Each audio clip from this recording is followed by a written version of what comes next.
नमस्कार, मैं शैलेंद्र तिवारी। फिर हम हाजिर हैं एक नई किस्सा कहानी और खबर के साथ। खबर है कि दिग्विजय सिंह इस समय शिवराज सिंह चौहान के क्या दोस्त नहीं रहे हैं। यह सवाल इस समय मध्य प्रदेश से लेकर के देश भर की सियासी हलचलों में बड़ी तेजी से पूछा जा रहा है।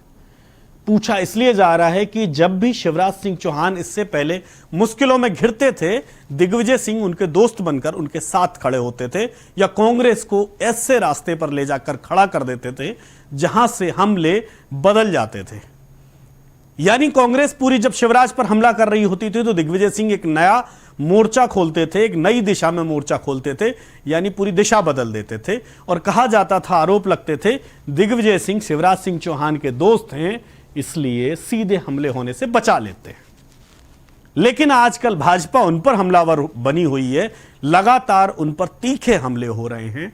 आज भी दिग्विजय सिंह के खिलाफ पूरी भाजपा खड़ी हुई है। भाजपा का हर नेता दिग्विजय सिंह पर बोलकर अपने नंबर बढ़ाने में लगा हुआ है। आज पूरी बीजेपी मध्य प्रदेश में दिग्विजय सिंह पर हमले कर रही है। क्यों और क्या ऐसी वजह है जो अचानक से दिग्विजय सिंह आज भाजपा के निशाने पर हैं? तो जरा थोड़ा सा पीछे चलते हैं। 2 दिन पुरानी घटना है। खरगोन में एक दंगा होता है जिसमें पूरा शहर कर्फ्यू की चपेट में आया। दंगा कितना बड़ा था, क्या था, यह बाद का मुद्दा है, इस पर हम नहीं जाएंगे। लेकिन हां, यहां प्रशासन की लापरवाही बहुत सीधे तौर पर दिखाई दी थी और माना गया था। लेकिन एसपी के पांव में लगी गोली ने इसमें अफसरों की नाकामी को छुपा लिया। अफसरों की नाकामी क्या थी, यह मुद्दा भी हम बाद में डिस्कस करेंगे, क्योंकि अभी मुद्दा दिग्विजय सिंह है कि आखिर दिग्विजय सिंह निशाने पर क्यों आए। दंगा हुआ तो उसके बाद सबसे पहले कल कमलनाथ बोले तो मुख्यमंत्री शिवराज सिंह चौहान ने जवाब दिया कि कांग्रेस ये दंगों की राजनीति बंद करे, दंगे फैलाना प्रदेश में बंद करे। यानी सीधा हमला कांग्रेस के ऊपर किया गया कि दंगे कांग्रेस फैला रही है। कांग्रेस बैकफुट पर गई और अपनी एक कमेटी बनाई जो आज निरीक्षण करने खरगोन गई और अपनी रिपोर्ट आकर के प्रदेश अध्यक्ष कमलनाथ को देगी। लेकिन उससे इतर दिग्विजय सिंह ने एक नया आज सुबह ट्वीट किया। दिग्विजय सिंह सुबह हर रोज कुछ ट्वीट करते हैं। आज उन्होंने एक तस्वीर ट्वीट की और कहा कि यह खरगोन की तस्वीर है, जिसमें उन्होंने कुछ गले में भगवा दुपट्टा डाले हुए लोगों को एक मस्जिद के ऊपर भगवा झंडा लगाते हुए दिखाया। उस तस्वीर में, उस तस्वीर के बाद अचानक से उनके ऊपर भाजपा के नेताओं की, प्रवक्ताओं की हमलावर बयानों की तेजी आ गई। तेजी किस तरह आई? क्योंकि हर किसी ने आरोप लगाया कि दिग्विजय सिंह को इस फोटो की सत्यता जांचनी चाहिए थी। फोटो खरगोन की नहीं है, यह दूसरे राज्य की है।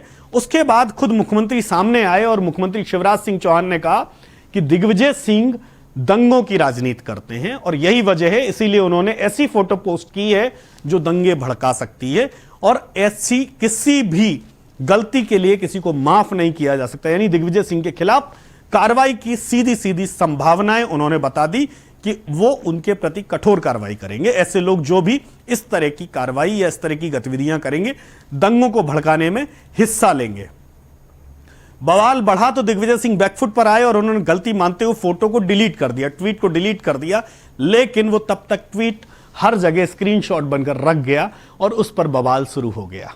यह पहला किस्सा, भी आगे की और कहानी बताएंगे। लेकिन उसके साथ ही आज दूसरी घटना उनके साथ हुई। दूसरी घटना यह हुई कि वो एक जेल में गए थे किसी से मिलने, आज जेलर को सस्पेंड कर दिया गया। अब जरा दोनों घटनाओं को देखते हैं। पहली घटना की खरगोन दंगों पर जब पूर्व मुख्यमंत्री दिग्विजय सिंह ट्वीट करते हैं, ट्वीट में एक फोटो ट्वीट करते हैं और कहते हैं ये खरगोन की है, दंगाई इस तरह से दंगा कर रहे थे। वो भगवा झंडों के साथ किसी मस्जिद पर चढ़े हुए थे। दिग्विजय सिंह पर बीजेपी हमलावर हुई कि देखिए इनकी मंशा क्या है, क्या ये दंगे भड़काना चाहते हैं वापस से।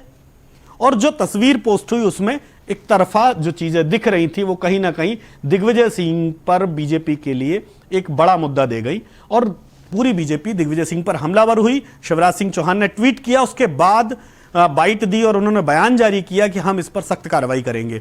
उसके थोड़ी देर बाद भाजपा के जिला अध्यक्ष सुमित पचौरी पहुंचते हैं साइबर क्राइम थाने और दिग्विजय सिंह के खिलाफ एफआईआर दर्ज करने की मांग करते हैं।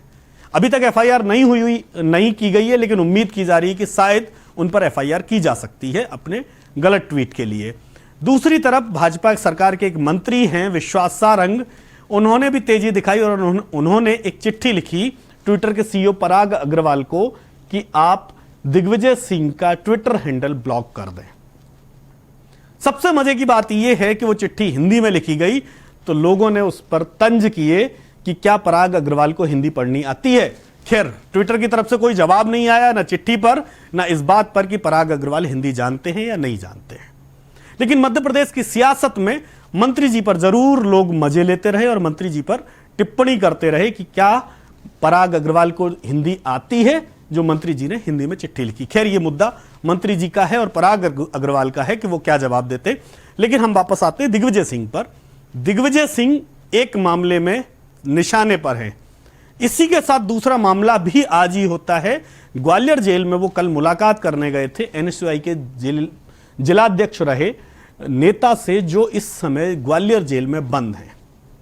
बंद होने की वजह मैं बता दूं, एनएसयूआई का प्रदर्शन था, जिस प्रदर्शन में एक पुतला जलाया जा रहा था। वो पुतला छीनने की होड़ जब पुलिस वालों में लगी तो वो जलता हुआ पुतला एक पुलिसकर्मी पर गिरा, जिस पर 307 धारा 307 की एफआईआर एनएसयूआई जिला अध्यक्ष पर की गई, क्योंकि कहा गया कि इन्होंने एक पुलिसकर्मी को जलाने की साजिश की। तो उन पर 307 की धारा लगाई गई। कल दिग्विजय सिंह जेल में मिलने पहुंचे। उन्होंने जेलर के कमरे में बैठ करके एनएसयूआई के जिला अध्यक्ष से मुलाकात की। उसकी फोटो और वीडियो जारी हो गए और उस पर सरकार ने आपत्ति ले ली। सरकार ने जेल अधीक्षक को तत्काल निलंबित करते हुए कहा कि यह जेल मैनुअल के खिलाफ है। जेल के भीतर मुलाकात की तस्वीरें वायरल नहीं की जा सकती हैं, सामने नहीं लाई जा सकती हैं और जेल में फोटो नहीं खींचे जा सकते हैं। यह बात यहां तक थी, लेकिन कांग्रेस ने इसी को आधार बना दिया और कांग्रेस ने गृह मंत्री से लेकर के दूसरे नेताओं की उन तस्वीरों को जारी कर दिया जो वो जेल के भीतर विजिट करते हुए और दूसरी चीजों में शामिल होते हुए फोटो खिंचाए, या वो फोटो उनकी सोशल मीडिया पर अवेलेबल है।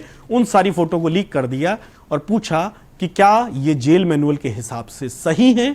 अगर ये फोटो सही है तो वो फोटो गलत कैसे हुई? ये एक फोटो की सियासत है और दूसरी तरफ एक फोटो की सियासत, यानी दो फोटो ने आज पूरे मध्य प्रदेश के सियासी ड्रामे को बदल के रख दिया है।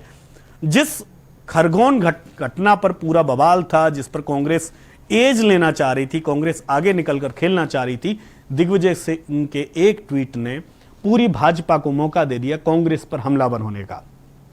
अगर राजनीतिक तौर पर कहा जाए तो कहीं ना कहीं ये सेल्फ गोल की तरह हो गया, जिसमें जो कल तक बीजेपी आरोप लगा रही थी कि दंगे भड़काने में कांग्रेस का हाथ है, कांग्रेस इसके पीछे है, उसको आज दिग्विजय सिंह के एक ट्वीट ने लगभग उस तरह से लाकर खड़ा कर दिया कि वाकई में कांग्रेस इस जो गलती प्रशासन की थी उस गलती को अपने ऊपर थोप करके निकल गई कांग्रेस। यानी कि जो गलती थी लाइन ऑर्डर की, गलती थी प्रशासन की कि वो वहां इस बात को समझ ही नहीं पाए कि उनकी लापरवाही या उनकी तैयारी कितनी कमजोर थी, जिसकी वजह से वो दंगा हुआ। क्योंकि जब हमने वहां के लोगों से बात करनी चाहिए, हमने लोगों से जानना चाहा, तो उन्होंने एक ही चीज कही कि जो टाइमिंग थी शोभा यात्रा की और जो अजान की टाइमिंग थी, वो दोनों टाइमिंग एक साथ मिल गई। उससे पहले शांति समिति की बैठक भी नहीं हुई, 2 साल से वहां जुलूस निकला नहीं था क्योंकि कोविड था और इसलिए इस साल जुलूस ज्यादा शोर शराबे के साथ था। एक पक्ष यह भी कहता है कि दंगाई पूरी तैयारी से थे क्योंकि पेट्रोल बम और दूसरी चीजें अचानक से नहीं आ जाती हैं, यानी पहले से तैयारी थी कि अगर ऐसा कुछ होगा तो हम ऐसा करेंगे। खैर, जितने मुंह उतनी बातें, जितनी चीजें उतनी तैयारी, और उन सब पर सवाल किए। लेकिन बड़ा सवाल इसी बात पर बना हुआ है कि प्रशासन आखिर क्या कर रहा था। अगर पहले से तैयारी थी तो उसका लोकल इंटेलिजेंस इसकी भनक क्यों नहीं लगा पाया? दूसरा, वहां मिसमैनेजमेंट हुआ। वहां पर जब 2 साल से आपकी तैयारी नहीं थी तो आपने इस बार के लिए क्यों नहीं तैयारी की, और क्यों नहीं आपने दोनों पक्ष की जो शांति समिति बनी हुई है उसके साथ बैठक की, क्यों नहीं आपने उसको लेकर के अपनी आगे की भूमिका तय की? खैर, ये अलग मुद्दा है, लेकिन सरकार ने अपनी पूरी जिम्मेदारी से बचते हुए इस दंगे के लिए पूरी तरह से कांग्रेस के ऊपर बात रख दी है और कांग्रेस के सामने इस समय सफाई देने के अलावा कोई मौका नहीं है। क्योंकि कांग्रेस के भीतर से भी लोग दिग्विजय सिंह का बचाव उस फोटो के लिए नहीं कर रहे हैं। दिग्विजय सिंह का बचाव सिर्फ और सिर्फ जेल मैनुअल की खबर पर हो रहा है, यानी जेल में उनके जो वीडियो वायरल हुआ, जो फोटो वायरल हुई, उस पर उनका बचाव किया जा रहा है। तो कुल मिलाकर के दिग्विजय सिंह जिस तरह से आज निशाने पर आए हैं, तो तय मान करके चलिए कि आने वाले दिनों में दिग्विजय सिंह को और भी मुश्किलें झेलनी पड़ सकती हैं मध्य प्रदेश में, क्योंकि दिग्विजय सिंह जहां जहां कदम रखेंगे वहां वहां भाजपा उन्हें घेरेगी। हालांकि एक बात और कही जा रही है कि दिग्विजय सिंह निशाने पर हैं तो कांग्रेस के भीतर बहुत सारे लोग खुश भी हैं। अब ये लोग कौन से खुश हैं ये आप खुद अंदाजा लगाइए कि आखिर शिवराज और दिग्विजय की लड़ाई से कांग्रेस के भीतर किनको फायदा मिलेगा। तो आप बने रहिए हमारे साथ, हम और बात करेंगे और मुद्दों पर और नई खबरों पर। तब तक के लिए नमस्कार।